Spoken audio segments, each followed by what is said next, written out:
महारानी की मृत्यु के सालों बाद युद्ध विराम हुआ।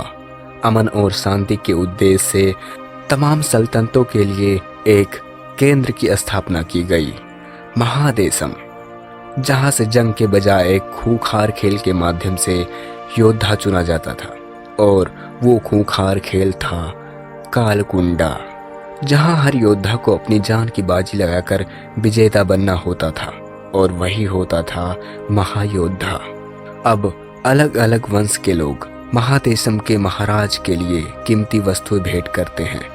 इसी तरह से राहु वंश के लोग महाराज के लिए सोना भेंट करते हैं, पर यह एक छलावा होता है। यह सोने जैसा दिखने वाला पदार्थ अगर किसी चीज पे पड़ जाए तो उसे जलाकर खाक कर देती। अब वो जो लोग भेंट करने के लिए लाए होते हैं वो उसे राजा के ऊपर उड़ेल देते हैं, जिससे उसके शरीर पर आग लग जाती है। तभी राजा के अंगरक्षक राजा को बचाते हैं। उस राज के महागुरु भुजंगा के पास एक पालतू शेर होता है, उन बागियों को खा जाता है। अब इन सभी वजहों से भुजंगा राजा को सलाह देता है, महाराज, राहुवंश से अभी आप इस गद्दी को संभाले ही थे कि इन सूर्यवंशियों ने आप पर हमला कर दिया। ये युद्ध का निमंत्रण है, इसलिए मैं आपको सलाह देता हूँ कि कालकुंडा प्रतियोगिता दोबारा प्रारंभ किया जाए। तब राजा कहता है, ये प्रतियोगिता आप ही का रचा हुआ है, इसलिए इसका निर्णय आप पर ही छोड़ता हूँ। अब इस युद्ध के लिए संदेश वाहक बाज को 8 साम्राज्यों में भेज दिया जाता है। अब मूवी मूव होती है कृषाण पर, जो अपने कबीले के इकट्ठा किए गए पानी को चुराता है।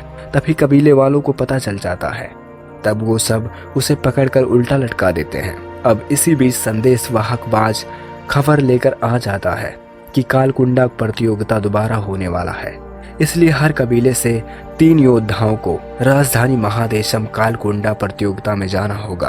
अब इस कबीले से 3 योद्धा तैयार होते हैं, कृषाण, सूरबली और जयपाला। निकलने से पहले कृषाण अपने देवताओं का आशीर्वाद और अपनी माँ की आखिरी निशानी लेकर निकलता है। असल में कृषाण एक अनाथ बच्चा होता है, इसके पास सिर्फ माँ की निशानी होती है और उसके पिता का कुछ भी नहीं। उसको कबीले वाले नाजायज कहते हैं। अब जब सभी योद्धा निकल रहे होते हैं तो उस कबीले का सरदार सूरबली को एक भाला देता है, उन सबको विदा करता है।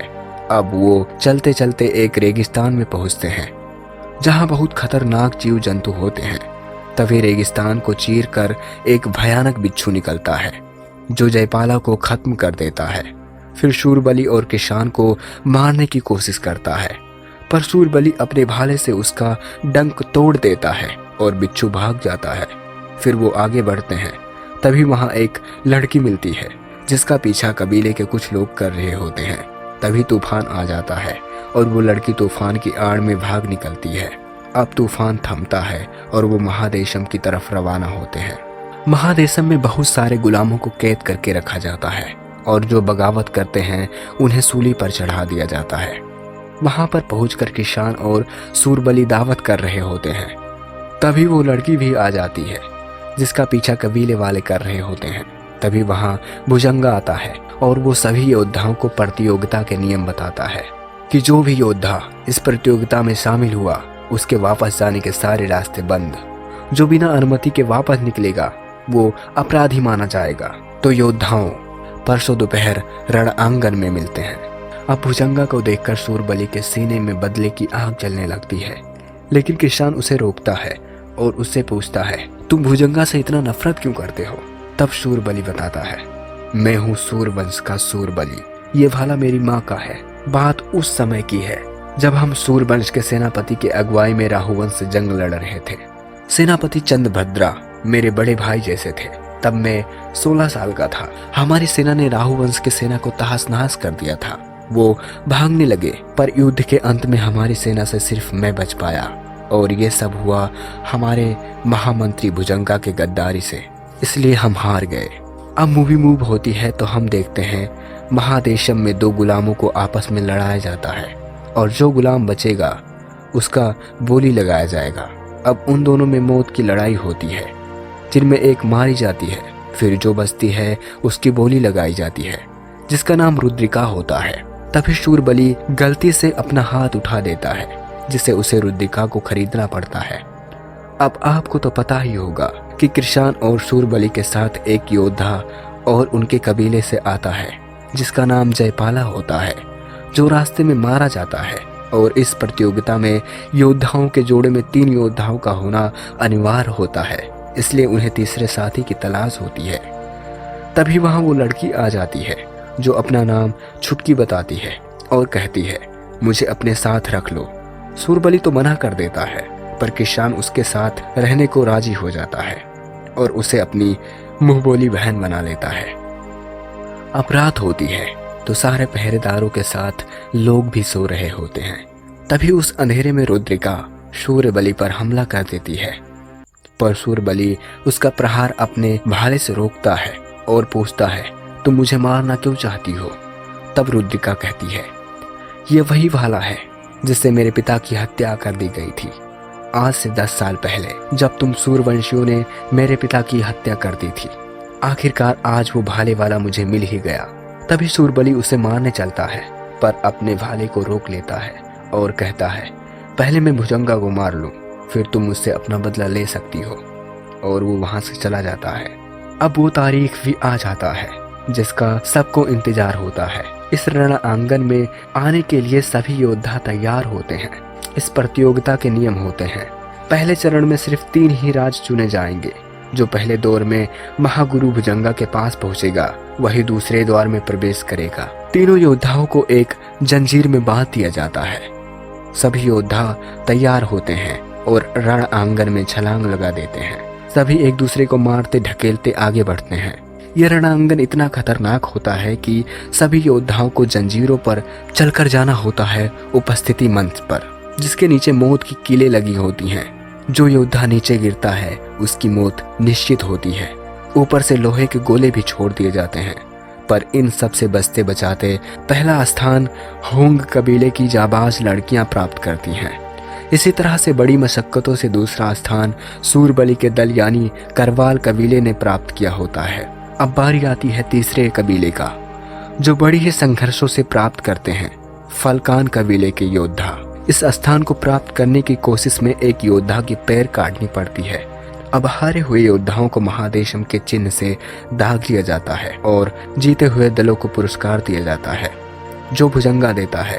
अब बारी शूरबली के दल की आती है, तो भुजंगा शूरबली के आंखों में इंतकाम और टूटे हुए भाले को देखकर पहचान जाता है कि यह भाला महारानी सौदामिनी का है और शूरबली सूरवंश का राजकुमार है। पर भुजंगा शूरबली को पुरस्कार देकर वहां से चला जाता है। अब मूवी मूव होती है तो अब कुछ बहरूपिये शूरबली और उसके साथियों को मारने के लिए आते हैं, जिनको भुजंगा के लोग भेजते हैं।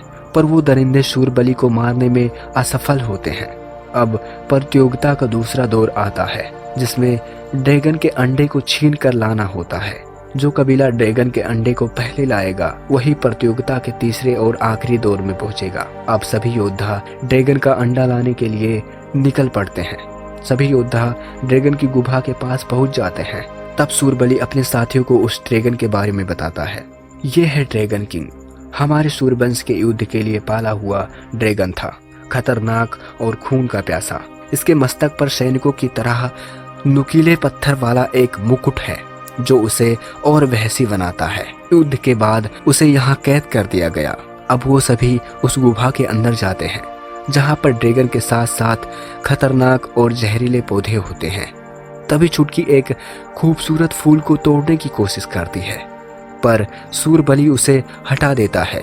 ये फूल जहरीला होता है और उसका जहर शूरबली के अंदर चला जाता है। जिसके जहर का कार्ड शूरबली को पता होता है, वह बताता है इस जहर का इलाज है ड्रैगन किंग के माथे पर जमी हुई काई। अब कृषाण और छुटकी ड्रैगन के अंडे और दवाई लाने के लिए आगे बढ़ते हैं। उस गुफा में कई योद्धा खतरनाक पौधों का शिकार बन जाते हैं और कई ड्रैगन का, पर उस अंडे को कृषाण और छुटकी चुरा लेते हैं और उस नारंगी काई को भी, जो जहर का काट होता है यानी जहर की दवाई होती है। अब ड्रैगन एक दर्रे में फंस जाता है। तब कृषाण उसकी मदद करना है निकलने में और उससे वादा करता है कि प्रतियोगिता में चाहे हम जीते या हारे, तुम्हारे बच्चे को हम सही सलामत वापस कर देंगे।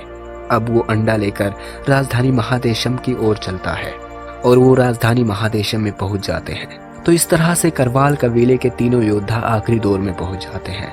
तब भुजंगा कहता है, तो तुम्हारा स्वागत है। दुर्भाग्यवश से सूरवंश के महायोद्धा का खिताब सिर्फ एक ही योद्धा को मिलेगा। तुम तीनों आपस में मुकाबला करोगे और जो बचेगा वही सूरवंश साम्राज्य का महायोद्धा बनेगा। अब इन सब से परेशान होकर वो आपस में इस समस्या का हल निकालने की कोशिश करते हैं। तभी उनको एक देवीय औरत आवाज देती है। ये हमेशा से ही कृषाण पर नजर रखे होती है। तब कृषाण कहता है, आप कौन हैं? वह कहती है, मैं तुम्हारे पिता की दोस्त दक्षिता हूँ। तुम सबको ऐसी जगह ले जाऊंगी जहाँ तुम्हारी सारी पहेलियां सुलझ जाएंगी। मैं तुमको ले जाऊंगी रहस्यमय जंगल में, जहाँ सारे राज से पर्दा उठ जाएगा। अब वो उन सबको रहस्यमय जंगल में ले जाती है, जहाँ पर किसान को पता चलता है कि उसके पिता राहुवंशी थे। वो हमेशा से ही दुनिया में इंसानियत और अमन कायम करने के लिए संघर्ष करते रहे, इसलिए उसे भी राहुवंश के लिए दुनिया में अमन और शांति स्थापित करने के लिए प्रयास करना होगा। अब वो औरत कहती है, तुम्हारे पिता दयालु और उदार थे, तुम्हें उनके शांति के प्रयास को आगे बढ़ाना होगा। तब किसान कहता है, तुम्हें गलत फहमी हो गई होगी, मैं राहुवंश का नहीं हो सकता। अब देवी कहती है, तुम भरोसा करो या ना करो, लेकिन तुम्हारे शरीर में राहुवंश का कुल चिन्ह है। अपने रक्त को बाएं हाथ पर लगाओ, साबित हो जाएगा कि तुम राहुवंशी हो या नहीं। अब किसान अपने खून को हाथ पर लगाता है और उसका कुल चिन्ह दिखने लगता है। अब यह साबित हो जाता है कि किसान के रगों में शाही वंश का खून, यानी वो एक राहुवंशी है। अब जब ये बात सूरबली को पता चलता है तो उसका हर राहुवंशी दुश्मन होता है। चूंकि किसान के रगों में राहुवंशी खून दौड़ता है, इसलिए वो उसे छोड़कर चला जाता है। तब छुटकी सूरबली को जाने से रोकती है, पर वो एक नहीं सुनता और वो उसे छोड़कर चला जाता है। अब तीनों योद्धा अलग अलग हो जाते हैं। तभी चुटकी के पास भुजंगा आ जाता है और उसके लोग भी, और उसे मारने लगते हैं। तभी वहां सूरबली आ जाता है, पर सूरबली को भी बंदी बना लिया जाता है और भुजंगा छुटकी की हत्या कर देता है।